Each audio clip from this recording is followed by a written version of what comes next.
जय हिंद दोस्तों, स्वागत है एक बार फिर से आपके अपने YouTube चैनल स्टडी प्लेटफॉर्म में। दोस्तों आज की इस वीडियो में हम लोग बिहार स्टेट पेपर 2 के बॉटनी के प्रीवियस ईयर्स के क्वेश्चंस को इस वीडियो में हम लोग देखने वाले हैं।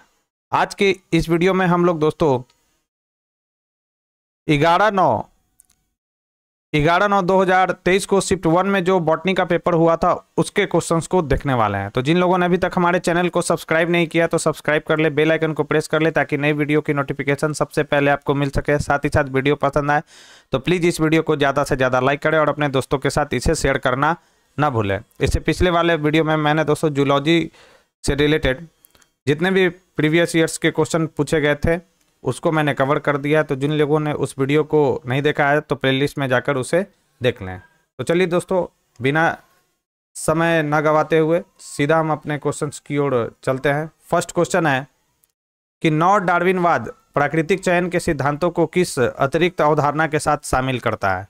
राइट आंसर इसका हो जाएगा आनुवांशिक विरासत के साथ इसको क्या करता है दोस्तों, शामिल करता है। तो याद रखना कि प्रजातियों का उनके वातावरण के अनुकूल नए जीवों में बदल जाना जो एक मूल प्रजाति से उत्पन्न होते हैं। नव डार्विनवाद एक सामंजस्यपूर्ण विकासवादी सिद्धांत है जो डार्विनियन विकास और मेंडेलियन आनुवंशिकी को एकीकृत करता है तथा इसे विकास का आधुनिक सिंथेटिक सिद्धांत भी कहा जाता है। चार्ल्स डार्विन को विकासवाद का क्या कहा जाता है? जनक कहा जाता है। तो ये पॉइंट आपको ध्यान में रखना है। नव डार्विनवाद के अनुसार विकास क्रमिक है और इसे समय के साथ आबादी में छोटे आनुवंशिक परिवर्तनों द्वारा देखा जा सकता है। जो आबादी में व्यक्तियों के बीच फिनोटिपिक मिलता है वो प्राकृतिक चयन के प्रभाव के कारण होता है। तो ये कुछ महत्वपूर्ण फैक्ट्स है इस क्वेश्चन से रिलेटेड जिसे आपको ध्यान में रखना है। नेक्स्ट क्वेश्चन की बात करें तो नेक्स्ट हमारा क्वेश्चन है कि डार्विन का सिद्धांत समझाने में असमर्थ था। राइट आंसर हो जाएगा भिन्नता। डार्विन का जो सिद्धांत था वो भिन्नता को समझाने में क्या था? असमर्थ था। तो चार्ल्स डार्विन ने इंसान और जीव जंतुओं के क्रमिक विकास को समझाया था। इंसान, पेड़ पौधे आदि एक दूसरे से संबंधित हैं जिनके सभी के पूर्वज एक ही हैं। इसी को विकासवाद सिद्धांत कहा जाता है। विकासात्मक सिद्धांत समझाने के असफल रहे इन कारणों से डार्विनियन ने नई आनुवंशिकी जानकारी के स्रोत के लिए कई संतोषजनक स्पष्टीकरण नहीं दिया जिससे प्राकृतिक चयन यानी नेचुरल सिलेक्शन किया जा सके। नेक्स्ट हमारा सवाल है और फैक्ट्स भी आगे हम देख लेते हैं। सवाल से पहले, प्रकृति हर पीढ़ी में जनसंख्या में भिन्नता को कम करने के लिए क्या करती है? हर पीढ़ी में नई आनुवंशिक विविधता दिखाई दे सकती है। डार्विनियन सिद्धांत विविधता की उत्पत्ति और संचरण की व्याख्या करने में क्या रहा था दोस्तों? विफल रहा था। नेक्स्ट हमारा क्वेश्चन है कि 5 साम्राज्य यानी 5 किंगडम वर्गीकरण प्रणाली में कौन से 5 प्रमुख साम्राज्य प्रस्तावित किए गए थे? राइट आंसर हो जाएगा इसमें था कौन सा? पौधा था, पशु था, कवक था, प्रोटिस्टा था और मोनेरा था। याद रखना है, पौधा, पशु, कवक, प्रोटिस्टा और मोनेरा। और ये किसने दिया था? तो याद रखना है आर एच व्हिटेकर ने। कब दिया था? 1969 में।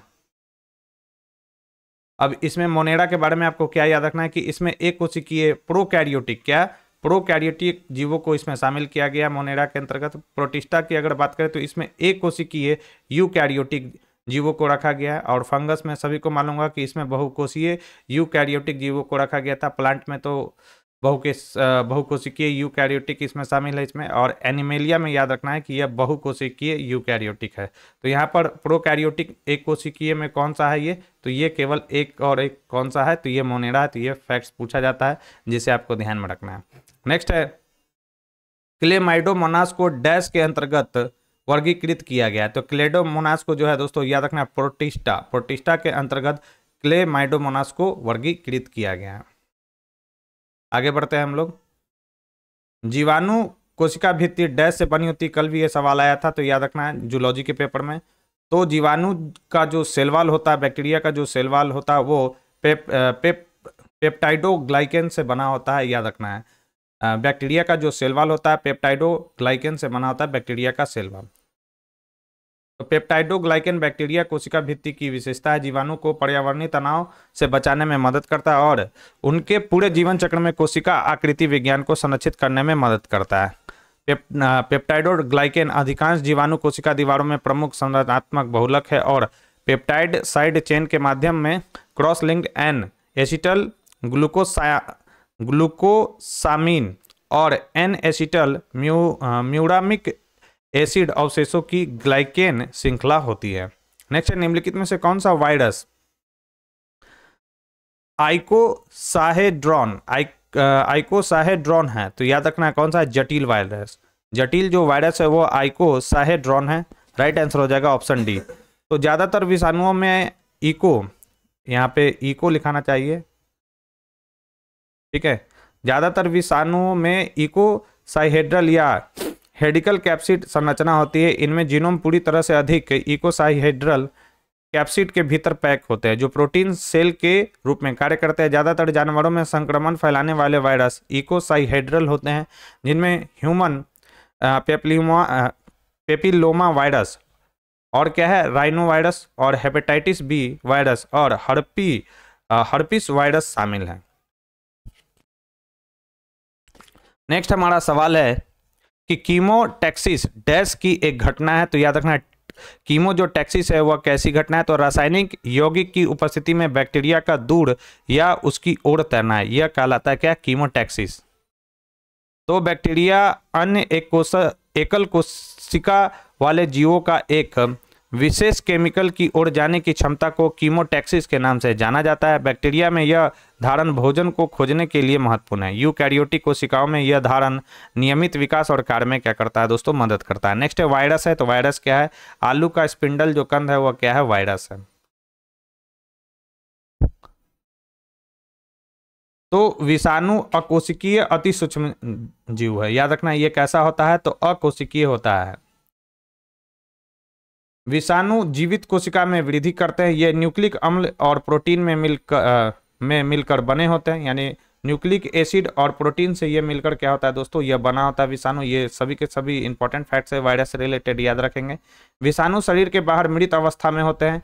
आलू स्पिंडल कंद रोग वायरोइड नामक संक्रामक एजेंट के कारण होता है। वायरोइड में कम आणविक भार का मुक्त आरएनए यानी राइबोन्यूक्लिक एसिड शामिल होता है। उनमें प्रोटीन आवरण की कमी होती है जो वायरस में क्या होता है दोस्तों, पाया जाता है। नेक्स्ट है, पौधों पर रोग के दिखाई देने वाले प्रभाव को कहा जाता है। तो इसे क्या कहा जाता है, तो याद रखना इसे कहा जाता है लक्षण। तो रोग से ग्रसित पौधों में विभिन्न प्रकार के लक्षण दिखाई देते हैं जो सामान्य पौधे से बिल्कुल भिन्न होते हैं। उन्हीं को हम रोग के लक्षण कहते हैं, जैसे पत्ती धब्बा, क्राउन गाल आदि संक्रामक पौधे की बीमारियां मुख्य रूप से रोगजनक जीवों जैसे कवक, बैक्टीरिया आदि।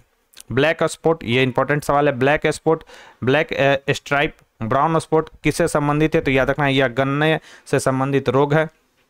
कौन कौन सा, ब्लैक स्पॉट, ब्लैक स्ट्राइप और ब्राउन स्पॉट। तो काला धब्बा, काली धाड़ी तथा भूरा धब्बा आदि गन्ने से संबंधित रोग है। एंथ्रेक्नोज एक कवक रोग है जो कोलेटोट्राइकम पल्केटम के विभिन्न कवकों के कारण कई पौधों को प्रभावित करता है। पत्तियों पर अनियमित आकार, गहरे भूरे या काले धब्बे सबसे आम लक्षणों में से क्या है दोस्तों, एक है। नेक्स्ट, निम्नलिखित में से कौन सा पादप रोग का लक्षण नहीं है, तो याद रखना उत्तम पोषण पुष्पन जो है वह पादप रोग का लक्षण नहीं है, जबकि परिगलन, पत्ती कर्ल और क्लोरोसिस ये सभी के सभी पादप रोग के क्या है दोस्तों, लक्षण है। तो पौधों के ऊतकों में होने वाले नुकसान की सीमा और उनके लक्षणों के आधार पर बीमारियों को नई श्रेणियों में बांटा गया, जैसे परिगलन, पत्ती कर्ल, क्लोरोसिस आदि यह पौधे का सामान्य लक्षण है, जबकि उत्तम पुष्पन पादप रोग का लक्षण नहीं है। पुष्पन में शीर्षस्थ विभाज्योतक का मुख्य विभोज्योतक में रूपांतरण शामिल है। नेक्स्ट है, पत्तियों पर साइट्रस कैंकर का मुख्य लक्षण क्या है, तो याद रखना है पत्तियों का पीला पड़ना। यह क्या दर्शाता है, साइट्रस कैंकर को यह दर्शाता है, यानी साइट्रस कैंसर का लक्षण क्या है, तो पत्तियों का पीला पड़ जाना। तो साइट्रस कैंकर एक नींबू के सबसे महत्वपूर्ण रोगों में से एक है। इसमें पीले पीले धब्बे पत्तियों में दिखाई देते हैं जो परिपक्व होते हैं। सतह सफेद भूरे रंग की हो जाती है। साइट्रस कैंसर मुख्य रूप से पत्ती धब्बे और छिलका धब्बे वाली बीमारी है, लेकिन जब परिस्थिति अत्यधिक अनुकूल होती है, अनुकूल होना चाहिए यहाँ पर, अनुकूल होती है तो ये पत्ते गिरने, अंकुर मरने और फल गिरने का कारण बन जाता है। नेक्स्ट है TMV यानी टोबैको मोजैक वायरस मुख्य रूप से पौधे से पौधे तक कैसे फैलता है, ये आपसे पूछा जा रहा है। तो राइट आंसर हो जाएगा उपकरण या हाथों के माध्यम से यांत्रिक संचरण के द्वारा यह जो है पौधे से पौधों में फैलता है, टोबैको मोजैक वायरस। तो TMV एक पादप वायरस है जो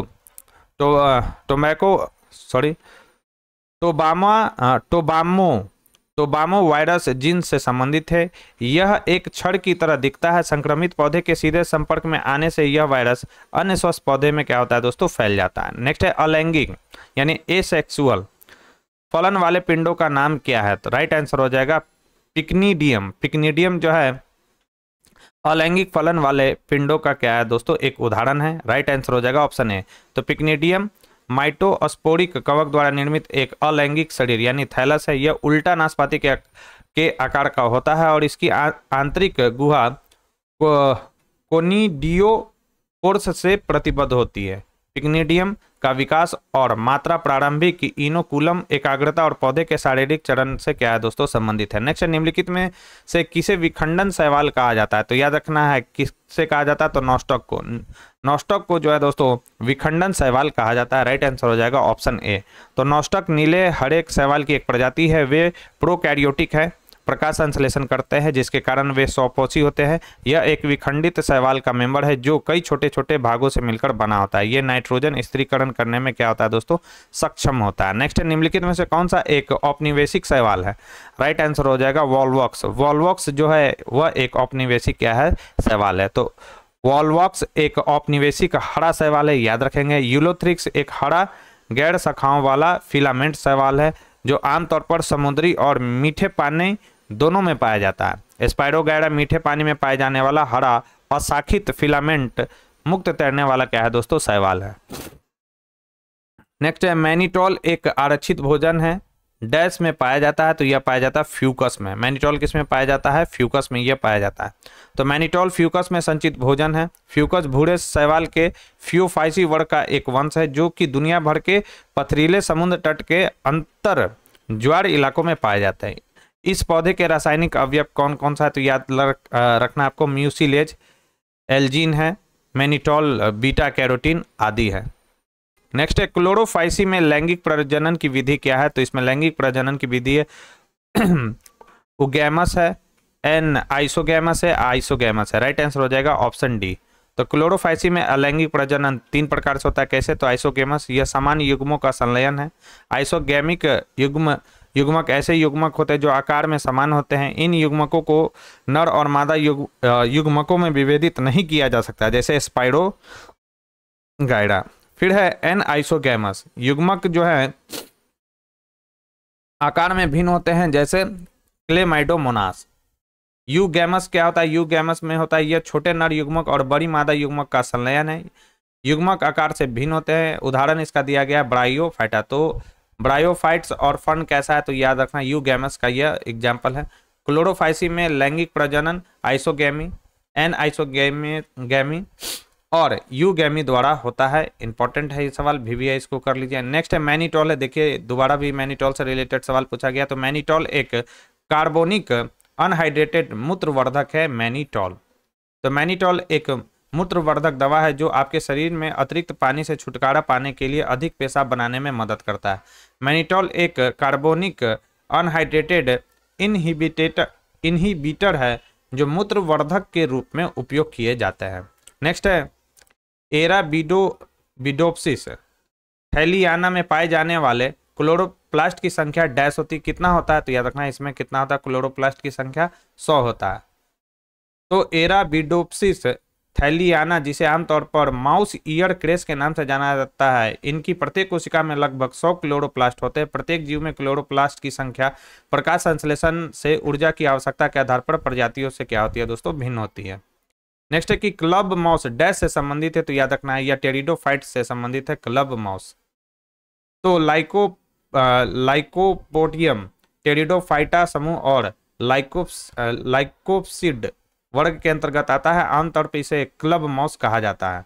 पादप के शरीर को मूलों यानी मूल तनों और पत्तियों में विभेदित किया जाता है, लेकिन तने को नोड और इंटरनोड में विभाजित नहीं किया जा सकता है। नेक्स्ट है टेरिडोफाइट्स में पत्ती जैसी संरचना जो बीजाणु धारण करती है उसे डैश कहा जाता है। तो इसे कहा जाता है स्पोरोफिल्स। इससे क्या कहा जाता है दोस्तों, स्पोरोफिल्स कहा जाता है।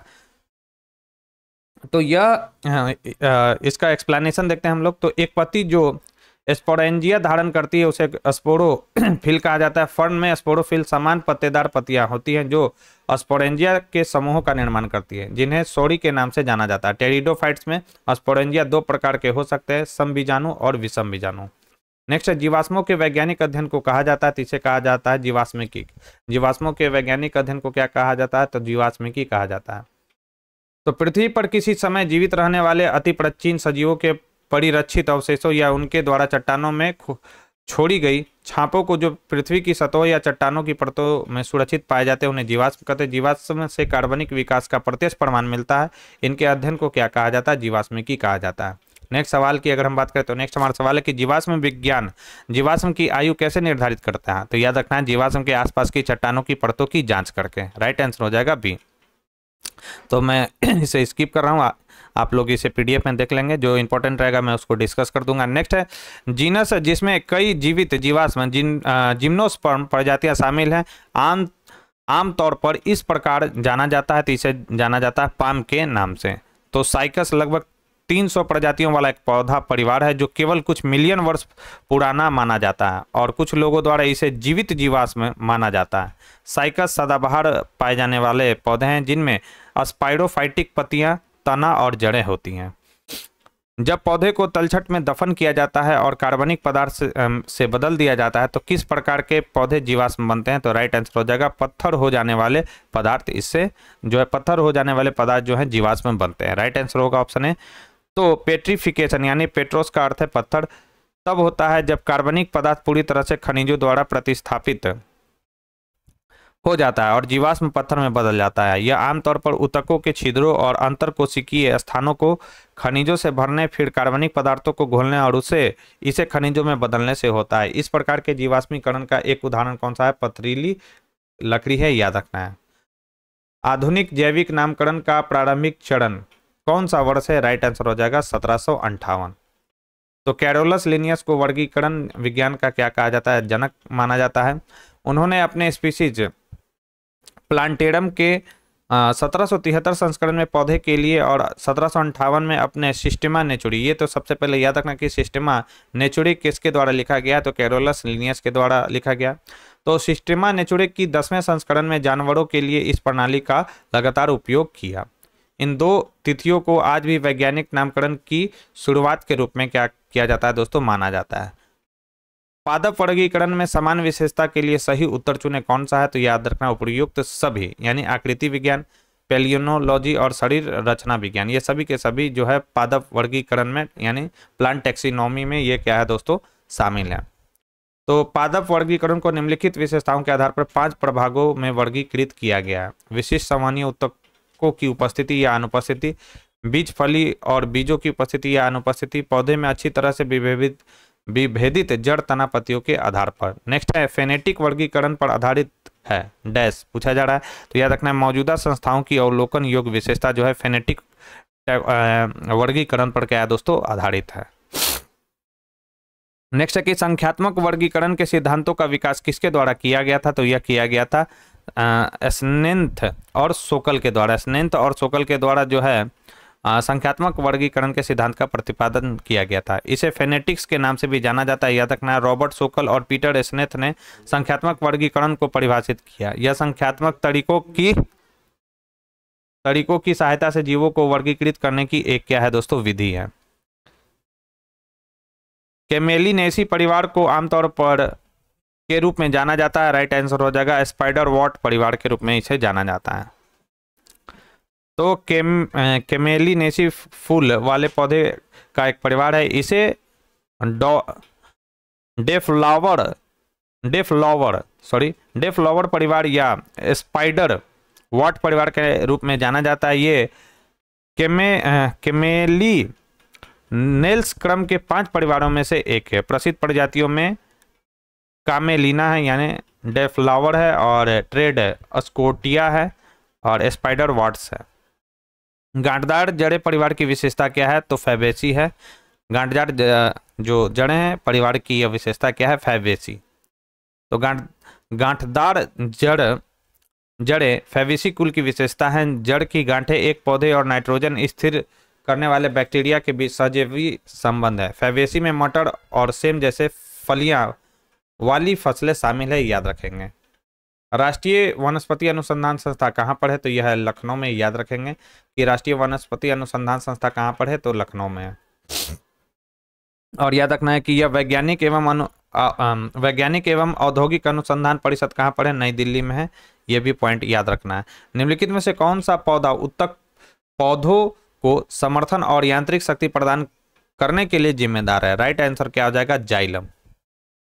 तो जाइलम उत्तक मुख्य रूप से पानी और पोषक तत्व के परिवहन के लिए जिम्मेदार है। जाइलम उत्तक पौधों को यांत्रिक शक्ति में भी योगदान देता है।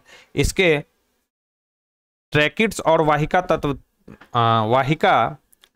तत्व होते हैं। ये कोशिकाएं परिपक्वता पर मृत हो जाती है और इसमें लिग्निन होता है जो उत्तकों को कठोरता क्या करता है दोस्तों, प्रदान करता है। कॉलेन काइमा उत्तक का प्राथमिक कार्य क्या है, याद रखना है, यांत्रिक समर्थन करना। कॉलेन काइमा जो है, पैरेन काइमा, कॉलेन काइमा, स्क्लेरन काइमा आपने सुना होगा। तो कॉलेन काइमा उत्तक का प्राथमिक कार्य क्या है, यांत्रिक समर्थन प्रदान करना। तो कॉलेन काइमा उत्तक पौधे के बढ़ते भागों जैसे तने, पत्तियों और डंठलों में पाए जाते हैं। यह इन अंगों को यांत्रिक शक्ति और लचीलापन प्रदान करता है। इन मोटी कोशिका भित्तियों की उपस्थिति पौधे को शक्ति और क्या करती है दोस्तों, सहारा प्रदान करती है। पूरे पौधे में शर्करा, कार्बनिक, पोषक तत्व और हार्मोन के परिवहन के लिए जिम्मेदार उत्तक कौन सा है, तो यह कौन सा है, यह है फ्लोएम। तो फ्लोएम संवहनीय पौधों में एक जीवित उत्तक है जो प्रकाश संश्लेषण के दौरान संश्लेषित घुलनशील कार्बनिक यौगिकों को पत्तियों से नीचे की ओर संचालित करता है। फ्लोएम की चलनी नलिया ये लंबी जीवित कोशिकाएं होती है जो कार्बोहाइड्रेट मुक्त सुक्रोज को पत्तियों से जड़ों और फलों में क्या करती है दोस्तों, पहुंचाती हैं। स्क्लेरन काइमा कोशिकाओं की विशेषता क्या है, इंपॉर्टेंट है, तो याद रखना है, मोटी लिग्निफाइड द्वितीयक कोशिका भित्ति है स्क्लेरन काइमा। तो स्क्लेरन काइमा पौधे में पाया जाने वाला एक प्रकार की अस्थायी उत्तक है जो है होगा यहाँ पे, जो पौधे के कठोर और कड़ा बना देती है। ये उत्तक दिखने में लंबे और संकीर्ण या छोटे और अनियमित आकार के होते हैं। स्क्लेरन काइमा की दीवारें लिग्निन के कारण मोटी हो जाती है। ये पॉइंट आपको याद रखना है, बीपीएससी में ये सवाल पूछा जा चुका है। जो सीमेंट के रूप में कार्य करता है और इसे कठोर बनाता है। कॉर्क कोशिका की दीवारों से जुड़ा मोमी पदार्थ कौन सा है, तो यह कौन सा है, सुबेरिन है। कॉर्क कोशिका की दीवारों से जुड़ा मोमी पदार्थ कौन सा है, तो यह सुबेरिन है। तो सुबेरिन कॉर्क का मुख्य घटक है और कॉर्क कोशिका भित्ति का निर्माण करता है। इसका मुख्य कार्य पानी और विलय पदार्थ की गति में बाधा डालता है, जो अपने आसपास के ऊतकों से पानी की कमी को क्या करता है, रोकता है। यह रोगजनकों से भी क्या करता है, सुरक्षा प्रदान करता है। कैस्पेडियन पट्टियां पाई जाती है, तो यह पाया जाता है एंडोडर्मिस में। कैस्पेडियन पट्टियां कहां पर पाया जाता है, एंडोडर्मिस में पाया जाता है। आगे बढ़ते हैं।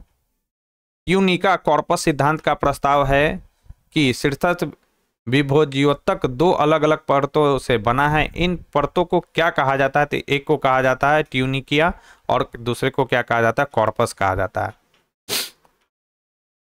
तो स्मिट ने ट्यूनिका कॉर्पस सिद्धांत को प्रतिपादित किया। स्मिट ने, याद रखना है, इस सिद्धांत के लिए स्मिट ने आवृत्ति बीजी पौधे के प्ररोह शीर्षों का अध्ययन किया। उन्होंने शीर्ष पर उत्तक को दो क्षेत्रों में विभाजित किया, ट्यूनिकिया और कॉर्पस। ट्यूनिकिया अधिक परिधीय परत है जो पौधे की ऊर्ध्वाधर वृद्धि के लिए क्या है, जिम्मेदार है। कॉर्पस सबसे भीतरी परत है जो पौधे की पार्श्व वृद्धि के लिए क्या है दोस्तों, जिम्मेदार है। तो दोनों इंपॉर्टेंट है, ट्यूनिकिया और कॉर्पस। भ्रूण कोश किस आधे भाग में समाया हुआ है, तो याद रखना है माइक्रोपाइलर में यह समाया हुआ है भ्रूण कोश। तो पौधों में मादा गैमेटोफाइट के भ्रूण थैली, पौधे में मादा गैमेटोफाइट के भ्रूण थैली कहा जाता है। भ्रूण थैली एक अंडाकार बहुकोशिकीय अगुणित संरचना है जो बीजांड के माइक्रोपाइलर आधे हिस्से की ओर न्यूसेलस में अंतर्निहित होता है। यह मूल मेगास्पोर दीवारों से निकली एक पतली झिल्ली से क्या होता है दोस्तों, ढका होता है। नेक्स्ट है, भ्रूणपोष की सबसे बड़ी कोशिका कौन सी है, तो याद रखना है केंद्रीय कोशिका। केंद्रीय कोशिका भ्रूणपोष की सबसे बड़ी कोशिका है। इसमें अत्यधिक रिक्तिका युक्त साइटोप्लाज्म होता है जो आरक्षित भोजन और गोल्जी निकायों में समृद्ध होता है।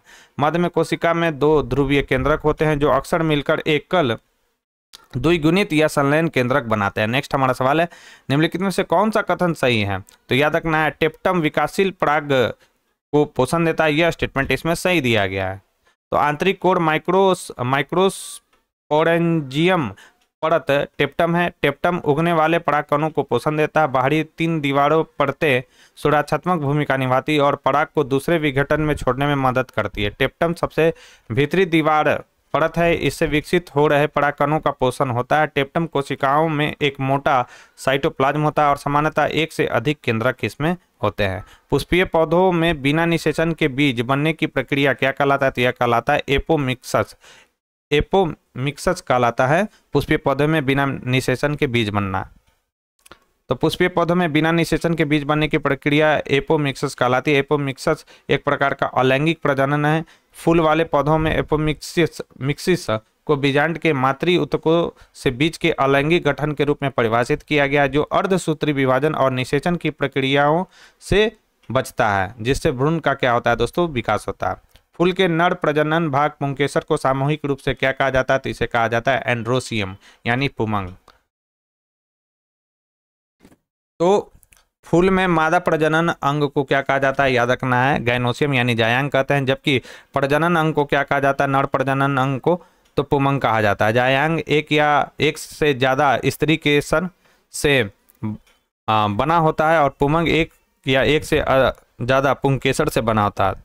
तंतु यानी फिलामेंट, परागकोश और योजी प्रत्येक पुंकेसर में मौजूद होते हैं और हर स्त्री केसर में वर्तिकाग्र और अंडाशय क्या होते हैं?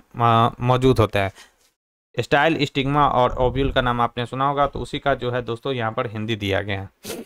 एक फूल वाले पौधे में कार्यात्मक मेगास्पोर विकसित होता है, तो याद रखना भ्रूण कोश में।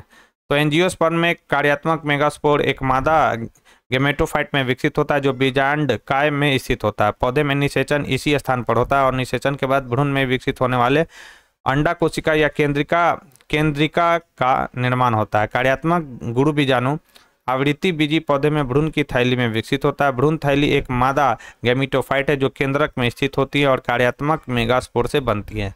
नेक्स्ट है रावोल्फिया सर्पेंटाइना का औषधीय रूप से सबसे महत्वपूर्ण हिस्सा कौन सा है? तो इसका सबसे महत्वपूर्ण हिस्सा है क्या दोस्तों? रूट यानी जड़। आगे बढ़ते हैं। जूट प्राप्त किया जाता है, तो जूट प्राप्त किया जाता है द्वितीयक फ्लोएम से। इंपॉर्टेंट सवाल है, भीविया इसको कर लीजिए कि जूट जो होता है वह किससे प्राप्त किया जाता है? तो द्वितीयक फ्लोएम से यानी सेकेंडरी फ्लोएम से इसे हम लोग प्राप्त करते हैं। तो जूट द्वितीयक फ्लोएम से प्राप्त किया जाता है, जिसका उपयोग मुख्य रूप से टाट, कालीन और पर्दों को सजाने के लिए किया जाता है। रेशों को पौधे के द्वितीयक फ्लोएम से रीटिंग द्वारा अलग किया जाता है, जो शांत पानी में किया जाता है। जूट के पौधे से प्राप्त व्यावसायिक रेशे फ्लोएम से प्राप्त होते हैं और बास्ट रेशे कहलाते हैं। अरहर जीनस से संबंधित है, तो याद रखना है कजानस जीनस से संबंधित है अरहर। आगे बढ़ते हैं। निम्नलिखित में से कौन सा नई दुनिया का मसाला है जो भारतीय व्यंजनों का अनिवार्य हिस्सा बन गया है? याद रखना है लाल मिर्च। लाल मिर्च हमारे यहाँ का नहीं है दोस्तों, यह नई दुनिया का मसाला है, मतलब पश्चिमी देशों से ये आया हुआ है और हमारे भारतीय व्यंजन का ये क्या बन गया? अनिवार्य हिस्सा बन गया, याद रखें। लाल मिर्च की उत्पत्ति कहाँ से हुई? मैक्सिको में हुई और वर्तमान में यह भारत के मसालों के प्रकारों में से एक बन गया। लाल मिर्च, जिसे बेल मिर्च भी कहा जाता है, लाल, हरी, पीली शिमला मिर्च प्रजातियों से उत्पन्न होती है। इलायची, अदरक और काली मिर्च ऐतिहासिक मामले हैं जो भारत में हमेशा मौजूद है। कौन कौन सा? इलायची, अदरक और काली मिर्च। बांस उगता है, तो बांस उगता है उष्णकटिबंधीय वर्षा वन में। दोस्तों अगर पसंद आ रही हो, वीडियो का कंटेंट अगर आपको पसंद आ रहा हो, तो प्लीज़ इस वीडियो को ज़्यादा से ज़्यादा लाइक करें और अपने दोस्तों के साथ इसे शेयर करना ना भूलें। जो लोग हमारे चैनल से पहली बार जुड़े हैं तो चैनल को सब्सक्राइब कर ले, बेल आइकन को प्रेस कर ले ताकि नए वीडियो की नोटिफिकेशन सबसे पहले आपको मिल सके। चलिए नेक्स्ट क्वेश्चन की हम बात करें, तो नेक्स्ट हमारा क्वेश्चन क्या है? नेक्स्ट हमारा क्वेश्चन है कि कौन सी अनाज की फसल स्टार्च का एक महत्वपूर्ण स्रोत है जिसका उपयोग अक्सर विभिन्न खाद्य उत्पादों और औद्योगिक प्रक्रियाओं में किया जाता है? राइट आंसर हो जाएगा गेहूं। आगे बढ़ते हैं हम लोग। नेक्स्ट है, इस पौधे के जामुन का उपयोग पारंपरिक अल्कोहलिक पेय बनाने के लिए किया जाता है जिसका स्वाद सूखे से लेकर मीठे तक होता है? राइट आंसर हो जाएगा अंगूर। नेक्स्ट क्वेश्चन की बात करें तो नेक्स्ट हमारा क्वेश्चन है कि WWF का क्या मतलब है? तो इसका मतलब है विश्व वन्य जीव कोष यानी वर्ल्ड वाइल्ड लाइफ फंड होता है और इसकी स्थापना कब हुई थी? तो याद रखना है 1961 में। और यह एक यह क्या है? अंतर्राष्ट्रीय गैर सरकारी संगठन है यानी नॉन गवर्नमेंटल ऑर्गेनाइजेशन है। कौन सा? WWF। और इसका मुख्यालय याद रखना है स्विट्जरलैंड के ग्लैंड में है। पूर्वी कोलकाता के वेटलैंड्स को घोषित किया गया था कब? रामसर साइट में घोषित किया गया था पूर्वी कोलकाता के वेटलैंड्स को। तो कब? 19 अगस्त 2002 को इसे क्या किया गया था? पूर्वी कोलकाता को वेटलैंड्स के रूप में क्या किया गया था? घोषित किया गया था। उस स्थान का नाम बताइए जहां भारत में मिट्टी बचाओ आंदोलन शुरू हुआ था। राइट आंसर हो जाएगा मध्य प्रदेश के होशंगाबाद में मिट्टी बचाओ आंदोलन चला था। दोस्तों कब चला था ये भी याद रखना है, 1997 में। और याद रखना होशंगाबाद को प्राचीन समय में क्या कहा जाता था? तो नर्मदापुरम। निम्नलिखित में से कौन सा संरक्षण का उदाहरण है? तो याद रखना है प्राकृतिक संसाधनों का विवेकपूर्ण उपयोग। यह जो है दोस्तों कंजर्वेशन का एक क्या है? अच्छा उदाहरण है।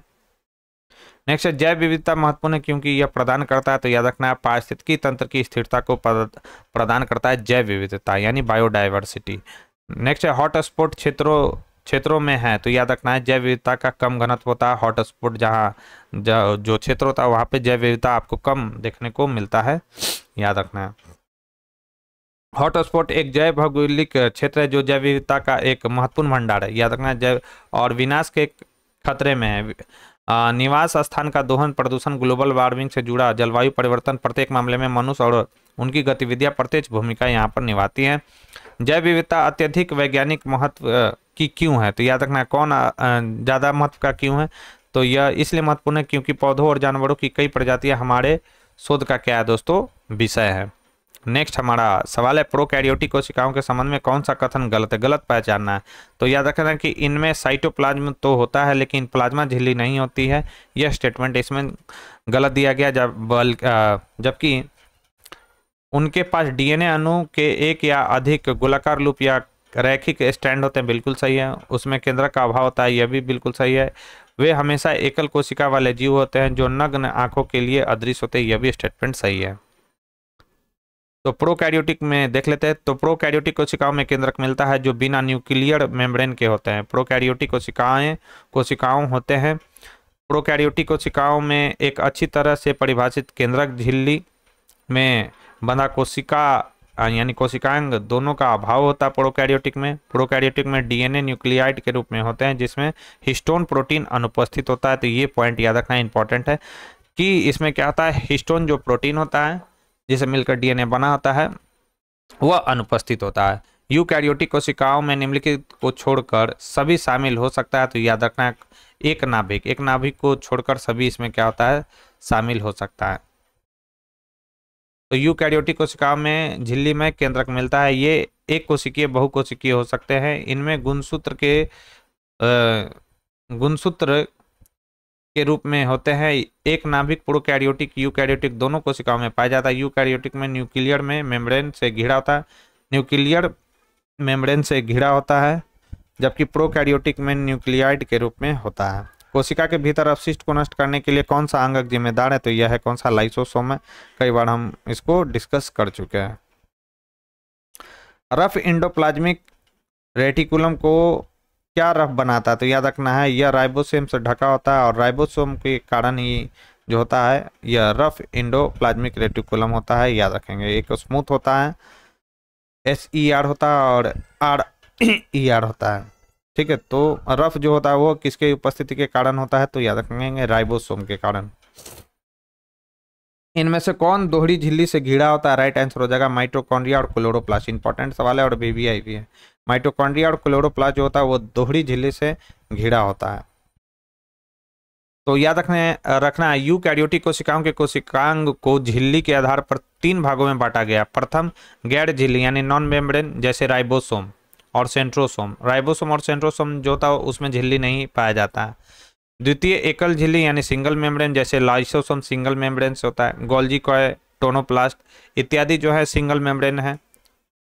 दोहरी झिल्ली की अगर हम बात करें तो 3 में देखने को आपको मिलता है कोशिकांग में, जैसे माइटोकॉन्ड्रिया में देखने को मिलेगा, क्लोरोप्लास्ट में, केंद्रक में भी आपको देखने को मिलेगा। ये सारे के सारे NCERT के फैक्ट्स दोस्तों याद रखना है।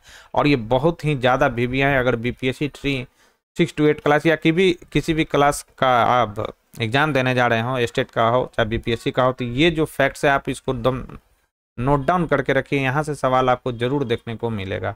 कौन एकल झिल्ली से घिरा होता है, कौन दोहरी झिल्ली से घिरा होता है, कौन किसमें झिल्ली नहीं होता, ये आपको याद रखना है।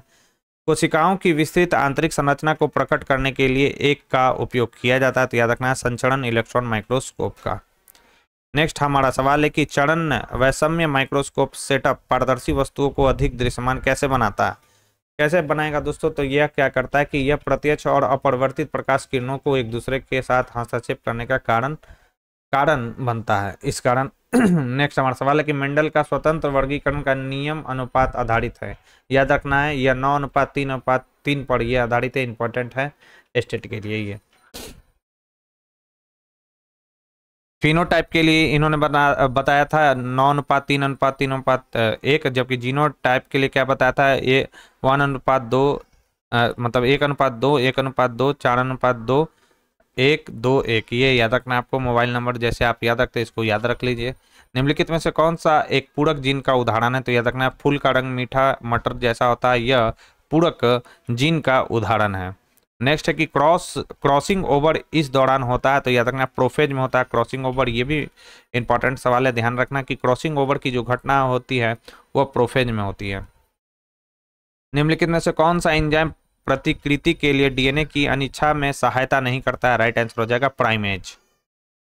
तो डीएनए है हेलिकेज एंजाइम डीएनए के डबल हेलिक्स में भाग लेता है। एकल फंसे बाध्यकारी प्रोटीन वे प्रोटीन होते हैं जो डीएनए के सिंगल स्ट्रैंडेंट को जोड़ती है और अनुगमन को रोकने का काम करती है। डीएनए प्राइमेज वे एंजाइम है जो डीएनए के रेप्लिकेशन के लिए डीएनए की अनिच्छा यानी अनबाइंडिंग में सहायता नहीं करते। बीडल और टैटम की परिकल्पना का नया नाम क्या था जब यह पता चला कि कुछ एंजाइम एक से अधिक पॉलीपेप्टाइड श्रृंखला से बने होते हैं? राइट आंसर हो जाएगा एक जीन एक पॉलीपेप्टाइड परिकल्पना।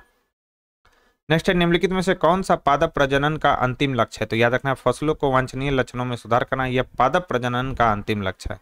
नेक्स्ट सवाल है कि सबसे महत्वपूर्ण मुख्य फसलों में से एक चावल की उत्पत्ति का केंद्र कहाँ है? तो इसकी उत्पत्ति का केंद्र दक्षिण पूर्वी एशिया। राइट आंसर हो जाएगा ऑप्शन सी। नेक्स्ट है घास टिड्डे गौरैया और बाज से बने खाद्य जाल में गौरैया क्या है? तो गौरैया जो है द्वितीयक उपभोक्ता है यानी सेकेंडरी कंज्यूमर है ये।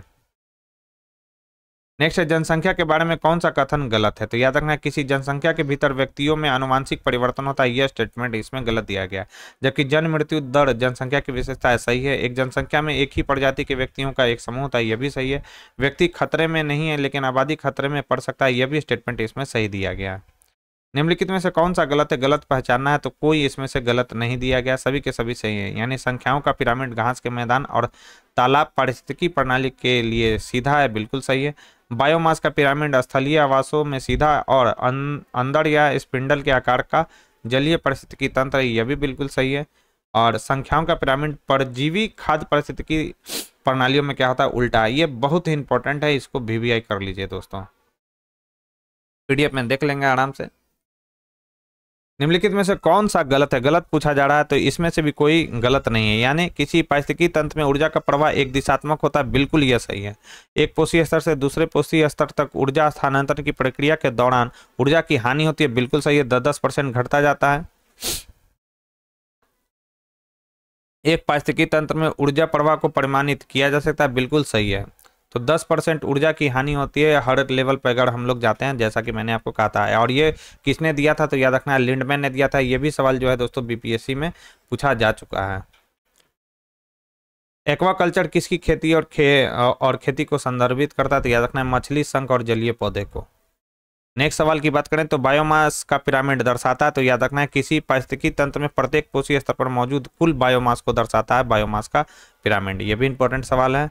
नेक्स्ट हमारा सवाल है कि रंध्र यानी स्टोमाटा किसके कारण खुलते और बंद होते हैं? तो याद रखना है यह रक्षक कोशिकाओं यानी गार्ड सेल कोशिकाओं का स्फीति दाब के कारण यानी टर्गर प्रेशर के कारण ये खुलते और बंद होते हैं, ये भी इंपॉर्टेंट है, याद रखेंगे।